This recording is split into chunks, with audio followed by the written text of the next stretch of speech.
A Washington County jury acquitted a Fayetteville man accused of capital murder. Hugh Kane argued that the 2024 shooting was in self-defense, and the jury agreed. Police documents say Kane told the 911 caller that 48-year-old Weston Miller came at him and threatened to attack him back in May of 2024. Deputies responded to the shooting on Oakland Zion Road outside of Fayetteville city limits. The family of a man who died in the Sebastian County Jail is suing the county. They're saying drugs brought into the facility led to his death. Court documents say that Fred Cuble Jr. was held on drug charges when he was found unresponsive in his cell in 2023. He later died from fentanyl intoxication. His daughter claims that 3 jail employees brought drugs into the facility and that they were not supervised. The county and employees named in the lawsuit have not been found liable, and no trial date has been set. A Fayetteville man has been arrested and accused of setting his own home on fire. This comes after years of criminal activity, code violations, and safety concerns revolving around the home. The homeowner is accused of setting the fire last August for the insurance claim. 73-year-old Richard Tiffany turned himself into police on Tuesday, where he was later released on a $15,000 bond. In between 2022 and 2024, our police responded to that property 276 times. Fire responded 54 times. That far exceeds any other property in the city. So we were alerted that something needed to be done. The city's public nuisance lawsuit against his family is set for November, while his own criminal case is set to return to court next month. In other news, Arkansas Attorney General Tim Griffin says he's suing drug makers, claiming they're putting profits ahead of patients. He says the companies violated an Arkansas law passed in 2021 that aims to protect access to lower-cost medications. The AG claims they used restrictions that blocked access to 340B discounts. That's the program that helps hospitals and clinics stretch their budget. Normally, when there's a law that people don't like, they still comply with it. We see it all the time. Did they do that? No.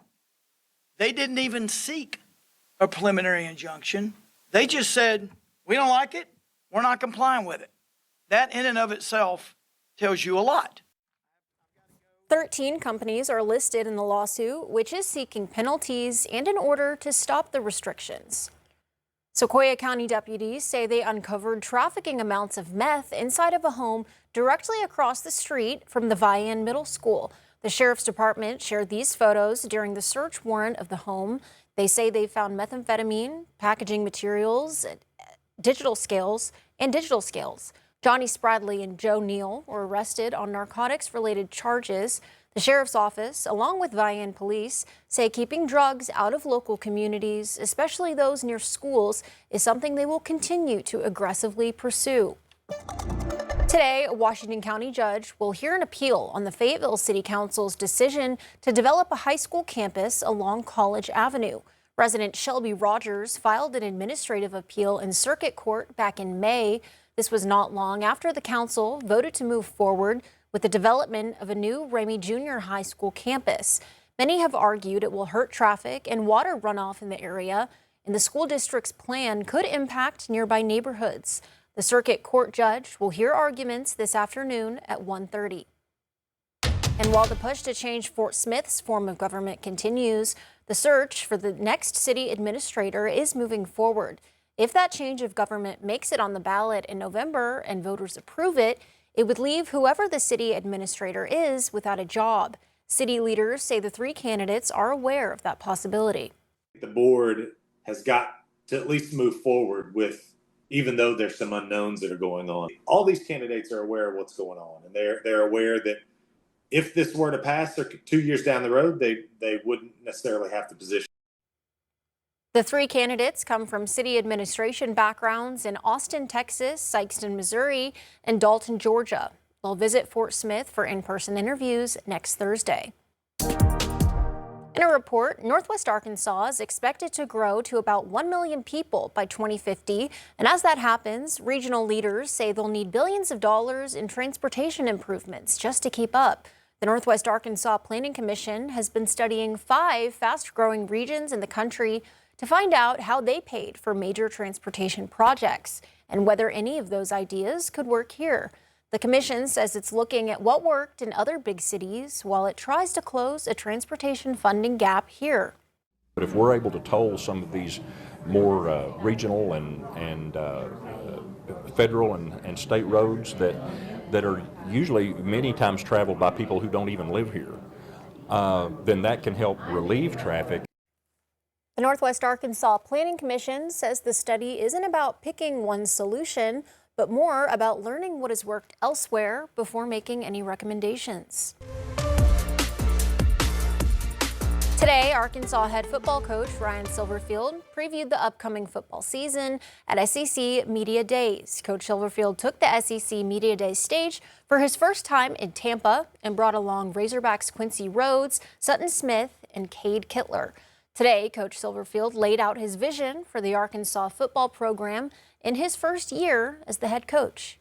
Truly, can we make improvements every single day, right? Can we be the best in the country at the controllables, everything that we go out there every single day? And for me, success has been set up from not only when we got there in December to the winter workouts in January on, to spring football, where we're getting better. The Razorbacks will start their 2026 season on September 5th against North Alabama in Razorback Stadium. Well, CBS News has learned that the U.S. military is surging medical personnel to an American military hospital in Germany as injured service members are being flown out of the Middle East. That's according to a U.S. official and a source familiar with the matter. The developments come amid signs of a U.S. military buildup in the Middle East. Natalie Brand is in Washington with the latest.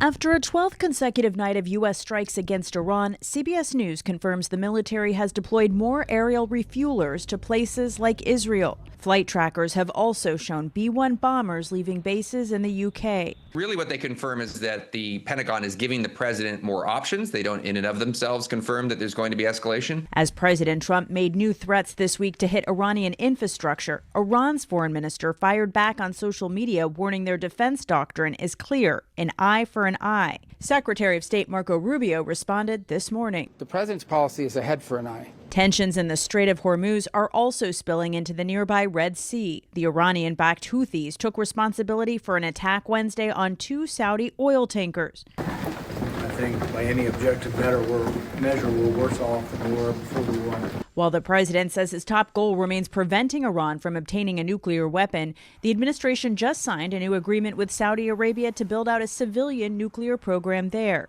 But in a new social media post Thursday, Trump said the deal requires the Saudis to normalize relations with Israel through the Abraham Accords.